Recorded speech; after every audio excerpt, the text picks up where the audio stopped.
చాలా కొత్తగా కనిపిస్తున్నావు ఉషా.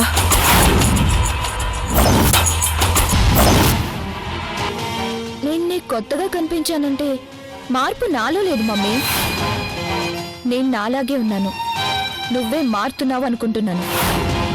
ఇందుకా డాడీ వెంటనే డిశ్చార్జ్ చేయాలని అంత గొడవ పెట్టారు? మీ ఆరోగ్యం కంటే నా కంటి చూపు అంత ముఖ్యమా డాడీ?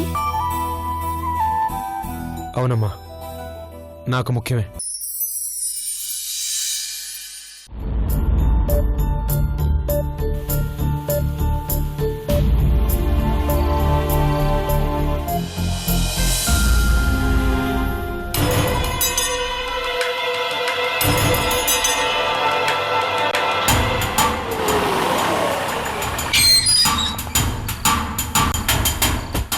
బాయ్.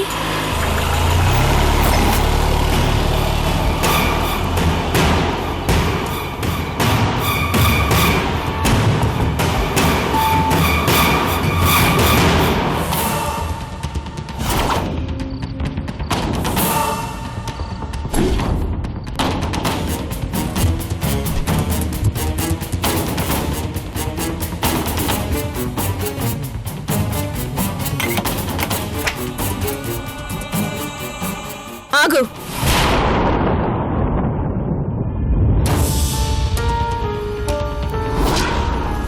ఎవరితో ఫోన్లో మాట్లాడుతున్నావు అంటే పర్సనల్ అన్నావు. ఎవరు గిఫ్ట్ పంపించారు అంటే అది పర్సనల్ అన్నావు. ఈ టైంలో ఎవరితో కారులో వచ్చావు అంటే దానికి పర్సనల్ అంటావా? ఇప్పుడు టైం ఎంతైంది? ఈ టైంలో నువ్వు ఇలా వస్తే చూసేవాళ్ళు ఏమనుకుంటారు? ఏమనుకుంటారు? వయస్సుకొచ్చిన ఆడపిల్ల, అందులోనూ పెళ్లి కాని ఆడపిల్ల అర్ధరాత్రి వరకు తిరిగితే చాలా అసహ్యంగా మాట్లాడుకుంటారు.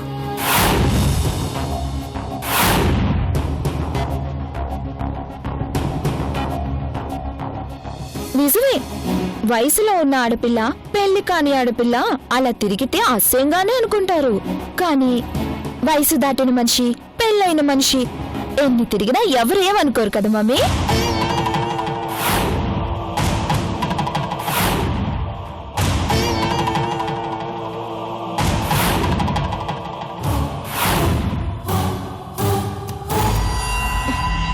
అసలేంటి నువ్వు మాట్లాడేది? నువ్వేనా ఇలా మాట్లాడుతుంది? నీకేమైనా పిచ్చి పట్టిందా? ఏం మమ్మీ, నేను మాట్లాడింది తప్పా? తప్పు కాదా? అసలు అసలు నువ్వెంత దారుణంగా మాట్లాడతావని అసలు ఊహించలేదు తెలుసా? ఇలా మాట్లాడతానని నేను కూడా ఊహించలేదు మమ్మీ. కొన్ని పరిస్థితులు అలా మాట్లాడిస్తాయి. ఏం చేస్తావు? చూడు ఉషా, నువ్వు చెప్తే వినే స్థాయి దాటిపోయావు, చెప్పించుకునే స్థాయికి మించిపోయావు. నువ్వు విన్నా వినకపోయినా నీకు చెప్పడం నా బాధ్యత. ఎందుకంటే నువ్వు ఎవరో పరాయి మనిషివి కాదు. చెబితే వినడం లేదు, దాని చావదు చస్తుంది అని వదిలేలేను. ఎందుకంటే నువ్వు నా ప్రాణం. నీకేదైనా జరిగితే తట్టుకునే శక్తి నాకు లేదు.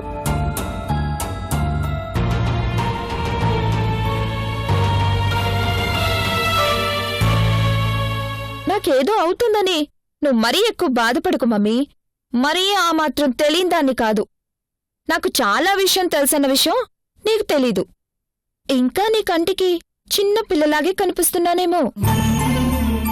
లేదు, నువ్వు చాలా ఎదిగిపోయావని ఇప్పుడిప్పుడే అర్థం చేసుకుంటున్నాను. నిజమే, ఇంతకాలం ఏదో ఆలోచించాను. నా ఆలోచన తప్పు అని ఇప్పుడిప్పుడే అర్థం చేసుకుంటున్నాను. సర్లే, భోజనం చేద్దాం పదా. ఇప్పటికే చాలా పొద్దుపోయింది. నేను భోజనం చేసి వచ్చాను.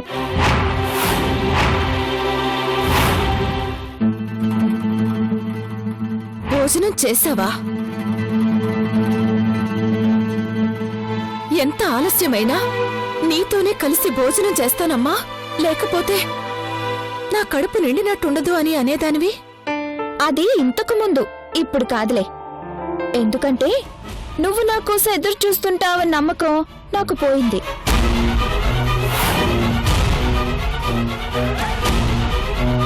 అంటే అంటే ఏముంది, నాకు తెలియకుండా బయటికి వెళ్తావు కదా, అలాగే నా కోసం వెయిట్ చేయకుండా అన్నం కూడా తినేస్తావు అనిపించింది. ఈ మధ్య ఆకలికి ఉండలేకపోతున్నావు కదా.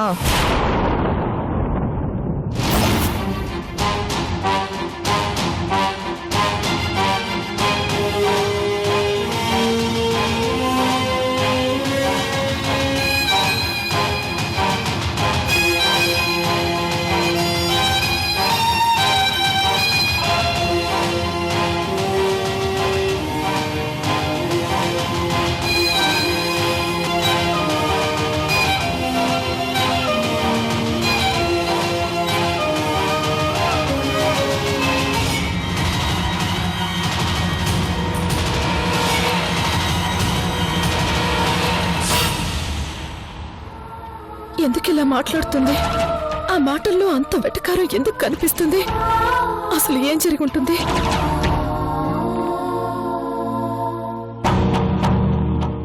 బాబాయ్, ఏంట్రా? ఏంటి ఇక్కడికి తీసుకొచ్చావు? సార్ని ఆఫీస్లోనే కలిసేవాళ్ళం కదా. డిఐజీ గారు నాకు బాగా తెలుసురా. ఈ కేసు నా పర్సనల్ కేసుగా తీసుకున్నానని చెప్పడానికే నేను ఇక్కడికి తీసుకొచ్చాను.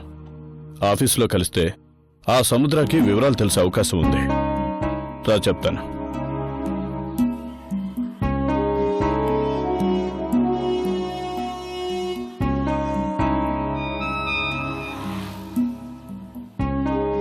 సార్.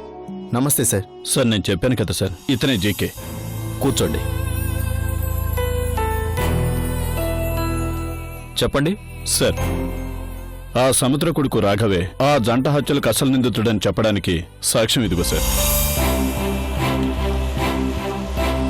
ఓకే సార్, ఆ రాఘవకు చనిపోయిన జంటలో ఆ కుర్రాడికి ఫ్రెండ్షిప్ ఉంది సార్. తనే వాళ్ళిద్దరికీ పెళ్లి చేస్తానని నమ్మించి ఇక్కడికి పిలిపించాడు సార్. సార్, రాఘవ పంపించిన ఈమెయిల్స్ కాపీలు తీశాను సార్, చూడండి.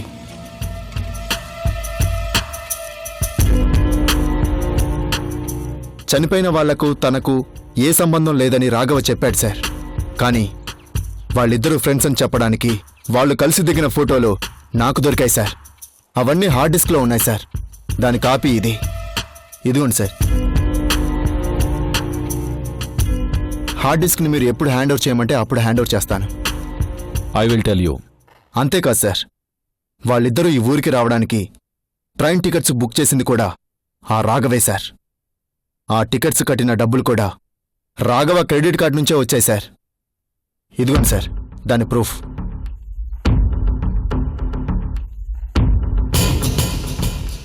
గుడ్. చాలా వివరాలు సేకరించావు.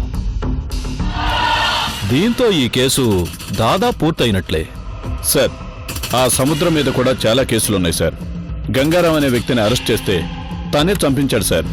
అతన్ని కూడా అరెస్ట్ చేయాలి. అదంతా ఈజీ కాదయ్యా. తను నేరస్తులని చెప్పడానికి సాక్ష్యాలు లేవు కదా. కానీ వీటన్నిటి వెనకాల అతని హస్తం ఉంది సార్ అని మనం అనుకుంటే సరిపోదు. ఇప్పుడు మనం రాఘవని అరెస్టు చేసినా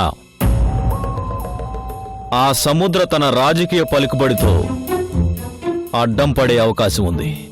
అందుకే ముందు సముద్ర చరిత్ర మొత్తం బయట పెట్టాలి. ఆ తర్వాత అటు రాఘవ ఇటు సముద్ర ఇద్దరినీ అరెస్టు చేయాలి. ఏంటి సార్ ఇది? ఇన్ని ఆధారాలు తీసుకొచ్చినా మనం వాడిని ఏమీ చేయలేమా? చేయలేక కాదు, కావాలంటే రాఘవను అరెస్టు చేయొచ్చు. కానీ రేపో మాపో ఆ సముద్రకి హోమ్ మినిస్టర్గా అవకాశం ఇవ్వబోతున్నారు.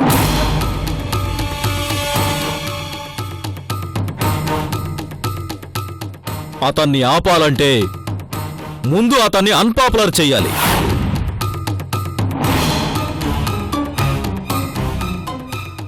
మీరు సముద్రం కూడా పట్టించే అవకాశాలు వెతకండి.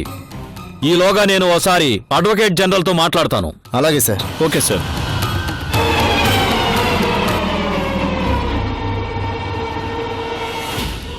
రే సముద్ర, ఇన్నాళ్లకు నువ్వు అణుబాంబు లాంటి కుర్రాడి చేతిలో చిక్కుకున్నావు. ఇక నువ్వు బ్లాస్ట్ అవటం confirm.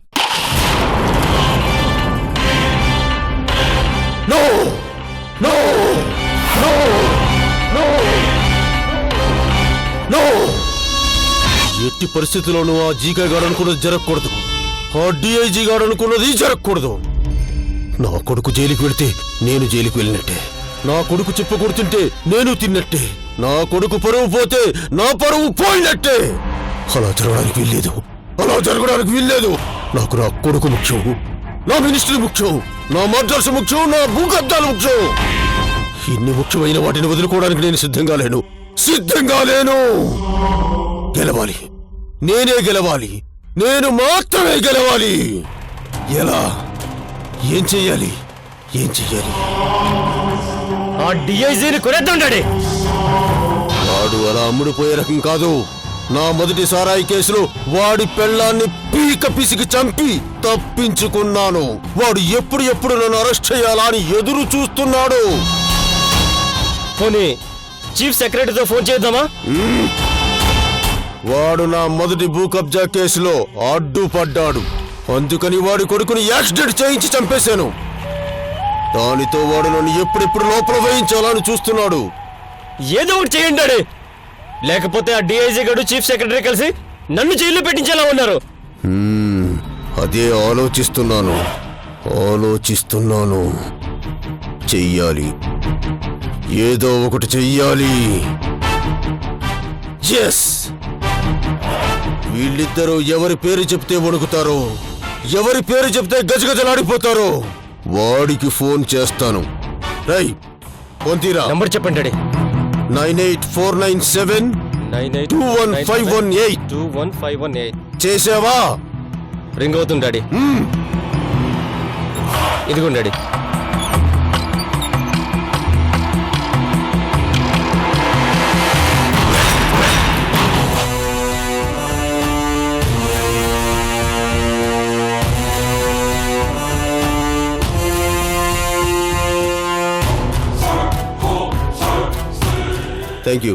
Thank you very much.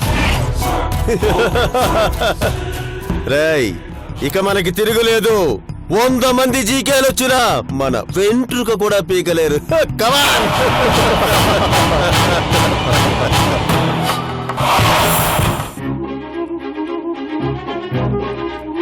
సమీక్ష గారు ఎవరు? కృష్ణ గారా? నేనేనండి. ఏంటి అక్కడే నిలబడిపోయారు? లోపలికి రండి.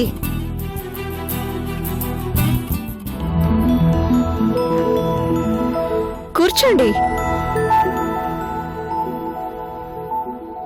ఏంటి సడన్ సర్ప్రైజ్? మీకు గుడ్ న్యూస్ చెప్పడానికి వచ్చాను. ఏంటది? మీరన్నారు చూడండి, ఒక స్టెప్ వెనక్కి వేయడం వల్ల ముందుకు వెళ్ళడానికి బోల్డ్ ఎంత శక్తి వస్తుందని. అది నిజమండి. ఓటమంటే వాయిదా పడిన గెలుపని ఆ రోజు నాకు ఇన్స్పిరేషన్ ఇచ్చారు. దాంతో నాలో కాన్ఫిడెన్స్ నిండి ఈరోజు సక్సెస్ సాధించానండి. నిజంగానా? అవునండి, ఇదంతా మీ వల్లే. నిజంగా మీ వల్లే సాధ్యమైందండి.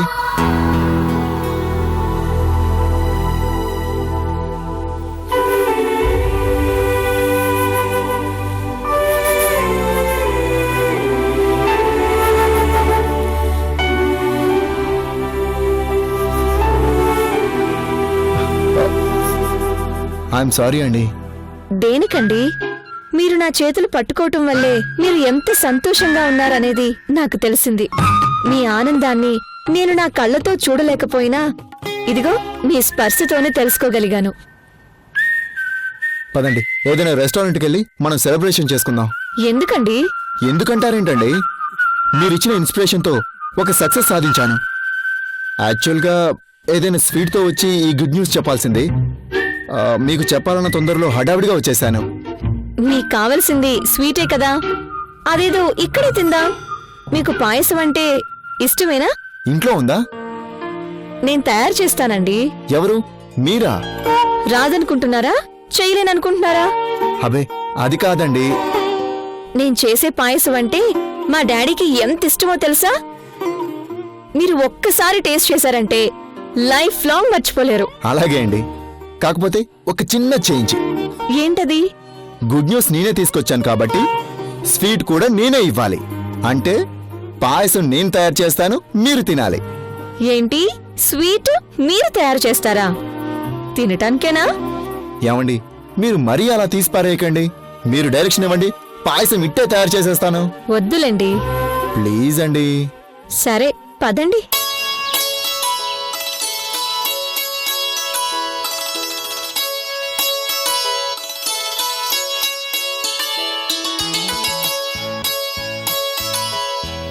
ఆ, చెప్పండి ఇప్పుడేం చేయాలి? పాయసం చేయాలి. ఆ, ఆ విషయం ఇందాకే కదండి అనుకున్నాం. అదే చేయడానికి ఏం చెయ్యాలి అని. వంట చెయ్యాలి. ఏమండి, వంట చేయకుండా పాయసం ఎలా తయారవుతుందండి? కదా. ఆ, తయారు చేయడం చెప్పండి. ముందుగా ఒక పాయసం చేసే పాత్రను తీసుకోవాలి. దాన్ని శుభ్రంగా కడిగి ఒక కప్పు సేమియా తీసుకొని దాన్ని ఒక స్పూన్ ఘీతో ఫ్రై చేయాలి. తరువాత 2 కప్పుల పాలు తీసుకొని బాగా మరిగించిన తరువాత సేమియాను యాడ్ చేయాలి. ఆ తరువాత 2 కప్పుల పంచదార తీసుకొని అందులో వెయ్యాలి. బాగా మరిగిన తరువాత యాలకులు ఒక ½ టీ స్పూన్ యాడ్ చేయాలి. 20 నిమిషాలు గడిచిన తరువాత బాగా మరిగిన తరువాత వాసన రాగానే ఆ, కమ్మటి వాసన రాగానే ఏం చేయాలి? దించేయాలి. వేడి చల్లారక ముందే తింటే తింటే మూత కాలుతుంది. చల్లారిన తరువాత తింటే టేస్టీగా ఉంటుంది. ఆ విషయం మాకు తెలుసులేండి. అవును, ఈ లెక్కల్లో ఏదైనా తేడా వస్తే మాడి మసైపోతుంది, బయట పారేయాల్సి వస్తుంది. ఓహో, అంత తేడా జరుగుతుందా అండి? ఆ, నేను హాల్లో కూర్చుంటాను, మీరు తయారు చేసేసి తీసుకొచ్చేయండి. లెక్క తప్పద్దు. అమ్మా తల్లి, నువ్వు ఎక్కడికి వెళ్ళొద్దు. దగ్గరే ఉండి కొంచెం డీటెయిల్గా చెప్తే నేను తయారు చేస్తాను. అల్లారా దారికి. సరే పదండి.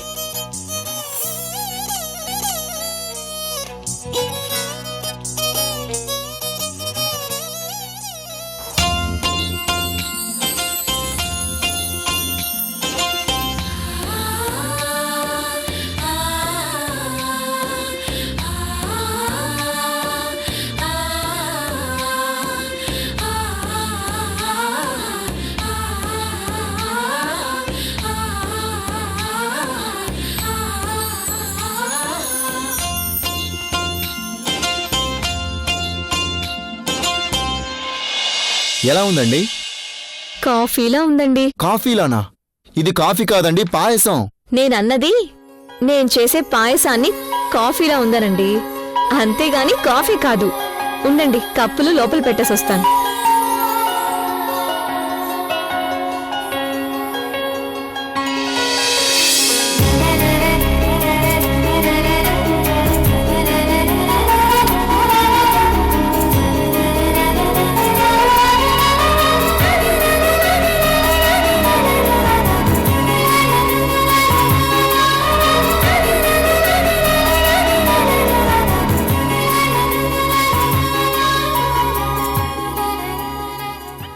అది తను పడిపోతుంటే పట్టుకున్నానండి.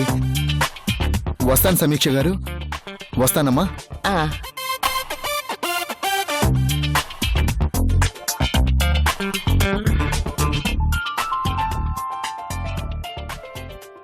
బామ్మా, ఏం మాట్లాడవే? ఏంటి ఆలోచిస్తున్నావు? ఏం లేదమ్మా, నా బాధ్యత నాకు గుర్తొచ్చింది అంతే.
ఏంటి అలా చూస్తున్నావు? చాలా బాగా తయారయ్యావు మమ్మీ. చూడగానే అబ్బా ఎంత అందంగా ఉన్నావు అనేలా ఉన్నావు మమ్మీ. నేనేం కొత్తగా తయారు కాలేదే, రోజులాగే ఉన్నాను. కానీ నా కళ్ళకే ఎందుకో కొత్తగా అనిపిస్తున్నావు మమ్మీ.